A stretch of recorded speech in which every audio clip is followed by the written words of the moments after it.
Hello guys, this is Ankur Kaushik and you are welcome on our channel UPSC accessible. आज का हमारा topic है depositional landforms.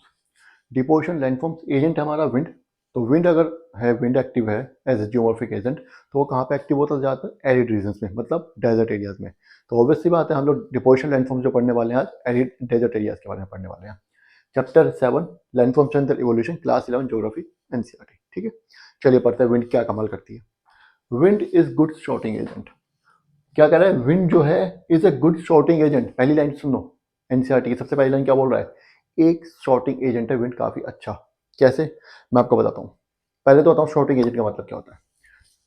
आप कोई फल खरीदने जाते हो, उसमें से आप फ्रूट छांटते हो कि नहीं छांटते हो? अगर आप टमाटर लेते हो तो छांटते हो कि कौन सा लाल है, कौन सा ज्यादा पिचक नहीं रहा है ना, ज्यादा दब नहीं रहा है, कौन सा बहुत ज्यादा टाइट नहीं है। क्या करते हो आप? उसको उसके फीचर्स के हिसाब से उसको सिलेक्ट करते हो, है ना। जिससे अलग अलग कर लेते हैं उसके फीचर के हिसाब से। इसी तरीके से विंड भी क्या करता है? सॉर्टिंग एजेंट है। किसका? इरोजन कर रहा है तो क्या वो बनेगा? डस्ट निकलेगी, सैंड पार्टिकल्स, सॉइल पार्टिकल्स। तो वो सॉइल पार्टिकल्स का सॉर्टिंग एजेंट है। मतलब सॉइल पार्टिकल्स को उनके फीचर्स के हिसाब से वो उन्हें अलग अलग डिफ्रेंशिएट कर देता है। मतलब जैसा हमने रिवर के केस में पढ़ा था, यहाँ पे सबसे बड़े, फिर छोटे, फिर और छोटे, एंड में और छोटे, एंड इस तरीके से फाइन पार्टिकल्स आते हैं एंड में। जैसा मैं रिवर के हिसाब से पढ़ता है, जब पहाड़ों से निकलती है तो बहुत मोटे पत्थर इकट्ठे होते हैं, है ना, डिपोजिट होता है। उससे थोड़ा आगे बढ़ते थोड़े छोटे। इसी तरीके से एंड में जहाँ पे वो समुद्र से मिलती है, जहाँ पे उसका स्लोप बहुत कम हो जाता है, वहाँ पे बहुत ही फाइन पार्टिकल्स होते हैं। ऐसे विंड करती है। जब विंड की स्पीड ज़्यादा होगी तो क्या होगा? वो क्या डिपॉजिट करेगी? वो बड़े पार्टिकल्स डिपॉजिट कर देगी। जब थोड़ी कम होगी तो थोड़े और छोटे पार्टिकल्स। इसी तरीके से जब विंड की स्पीड बिल्कुल कम हो जाती है तो एंड में बिल्कुल फाइन पार्टिकल्स। मतलब एक ही रीजन में यहाँ पे आपको बड़े मोटे पत्थर मिलेंगे जो विंड ने मतलब कंपैरेटिवली, ऐसा नहीं कि इतने बड़े पत्थर उठा के ले जाएगी, कंपैरेटिवली मोटे सैंड पार्टिकल्स मिलेंगे, और यहाँ पे आपको बिल्कुल एकदम फाइन पार्टिकल्स मिलेंगे। समझ आ गया? सॉर्टिंग एजेंट है विंड। अरे यार, इरोजन किया विंड ने इरोजन किया।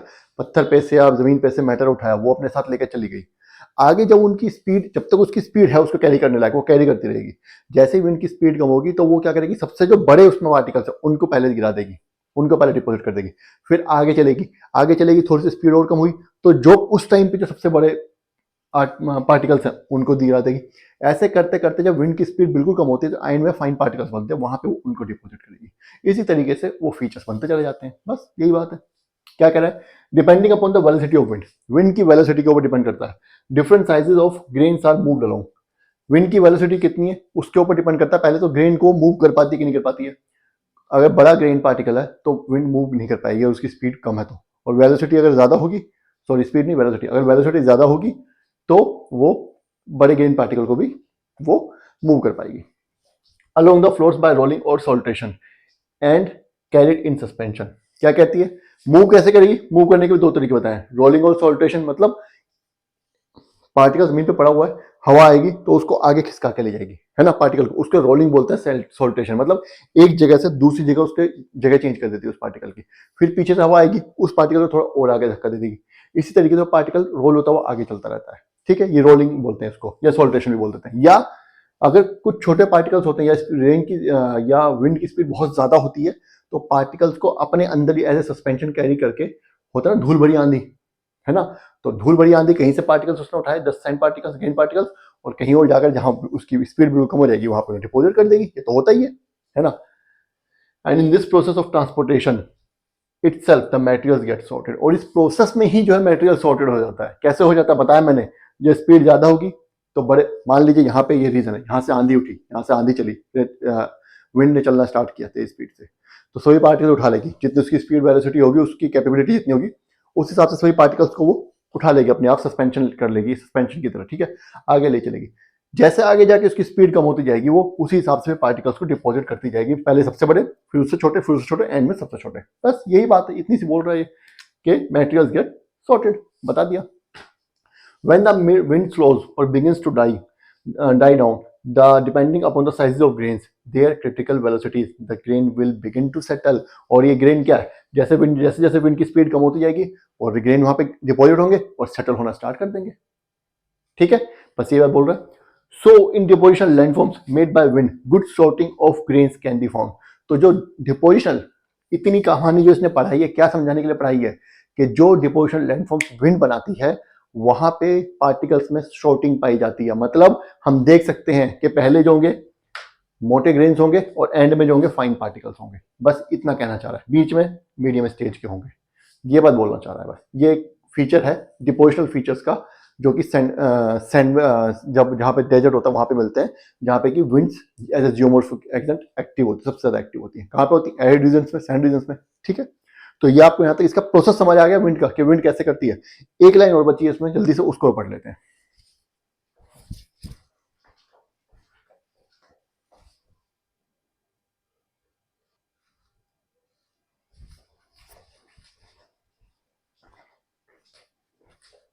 अच्छा, यहाँ पे बता रहा है कि डिपोजिशनल फीचर्स कहाँ कहाँ बनते हैं, कहाँ पे डेजर्ट में डिपोजिशनल फीचर्स किस किन जगह बनेंगे। जैसे कि हमने रिवर में पढ़ा था कि रिवर जब नीचे आती है पहाड़ों से, तो ऑब्वियसली पता है डिपोजिशनल फीचर रिवर के रास्ते में ही जो उसका ट्रैक है, जो उसका फ्लडिंग प्लेन है, उसी में बनते हैं। ठीक है, लेकिन यहाँ पे ऐसा नहीं है। विंड तो हर जगह है और सैंड पार्टिकल्स भी हैं। तो अगर विंड हर जगह है और सैंड पार्टिकल्स हैं, तो विंड तो कहीं भी, उसको जहां भी विंड की स्पीड थोड़े टाइम तक होगी, कांस्टेंट वेलोसिटी थोड़े टाइम तक रहेगी, थोड़े टाइम तक फ्लो कर रही है विंड, तो वो उसी डायरेक्शन में फिर वो डिपोजिशनल फीचर बना सकेगी। इसी का एक एग्जांपल मैं आपको देता हूँ। सैंड ड्यून्स जो होते हैं हमारे, सैंड ड्यून्स जो होते हैं वो उनका जो क्या बोलते हैं, उनकी पोजीशन चेंज होती रहती है, वो अपनी जगह से आगे पीछे होते रहते हैं। समझ रहे हो? यही ये बात अभी आगे अगला टॉपिक है सैंड ड्यून्स, उसमें अच्छा और डिटेल समझाऊंगा। Since wind is there everywhere, wind तो हर जगह है, and wherever good source of sand, और अगर कहीं पे सैंड भी है, सॉलिड मतलब ग्रेन पार्टिकल्स भी हैं, with constant wind direction, और wind डायरेक्शन भी है, direction depositional features in arid regions can develop anywhere, तो डिपोजिशनल फीचर कहीं भी डेवलप हो जाएंगे। मान लीजिए पूरा का पूरा ये सैंड है हमारा, विंड भी है, और कुछ टाइम के लिए विंड इस डायरेक्शन में फ्लो करती है, तो डिपोजिशनल फीचर्स इसी डायरेक्शन बनते चले जाएंगे। अगर वो इस डायरेक्शन फ्लो करना स्टार्ट करेगी तो इस डायरेक्शन बनते चले जाएंगे। विंड्स की डायरेक्शन चेंज होती रहती है। अगला जो चैप्टर है हमारा, अगला आगे हमारा क्लाइमेटोलॉजी स्टार्ट होने वाला है, उसमें हम विंड डायरेक्शन के बारे में ही पढ़ेंगे, है ना। तो ये भी पढ़ेंगे हम आगे धीरे धीरे कैसे विंड डायरेक्शन चेंज होती रहती है। तो बस यही बात थी, कहने का मतलब डेजर्ट एरियाज में, एरिड एरियाज में पानी की तरह नहीं है। पानी का तो एक पक्का पता है कि हायर स्लोप से लोअर स्लोप ही जाएगा। विंड का तो कोई भरोसा नहीं है, वो तो पहाड़ के ऊपर चल रहे, है ना। तो इसलिए बोल रहा है कि पहाड़ों के एरिड एरियाज में, डेजर्ट एरियाज में विंड कहीं भी ब्लो करती है, और अगर वहां पे सैंड पार्टिकल, सैंड डिपोजिशन उसके पास उठाने के लिए, ठीक है, जो कि वो एक जगह से दूसरी का मूव करती है, तो फिर जहां भी वो जाकर रुकेगी विंड, वहां पे वो डिपोजिशनल फीचर्स बना देगी। बस ये कहानी है, ठीक है। तो ये डिपोजिशनल लैंडफॉर्म्स के बारे में एक प्रोसेस हो गया कि विंड कैसे काम करती है। अब अगली जो क्लास होगी हमारी, टॉपिक का नाम है सैंड ड्यून्स। अब कौन कौन से लैंडफॉर्म्स बनते हैं विंड, कौन कौन से विंड के द्वारा, विंड जो है जब फ्लो करती है, डिपोजिशनल लैंडफॉर्म्स बनाती है, तो कौन कौन से लैंडफॉर्म्स बनते हैं उनके बारे में पढ़ेंगे। तो बेसिकली इनको सैंड ड्यून्स बोलते हैं, अलग अलग टाइप के सैंड ड्यून्स होते हैं, वो हम नेक्स्ट क्लास में डिस्कस करेंगे, ठीक है। तब तक इस वीडियो को बार बार पढ़िए, ठीक है। जो समझ नहीं आया कमेंट कर दीजिए, दोबारा बताऊंगा। और वीडियो को लाइक जरूर करना है और चैनल को सब्सक्राइब जरूर करना है। Thank you.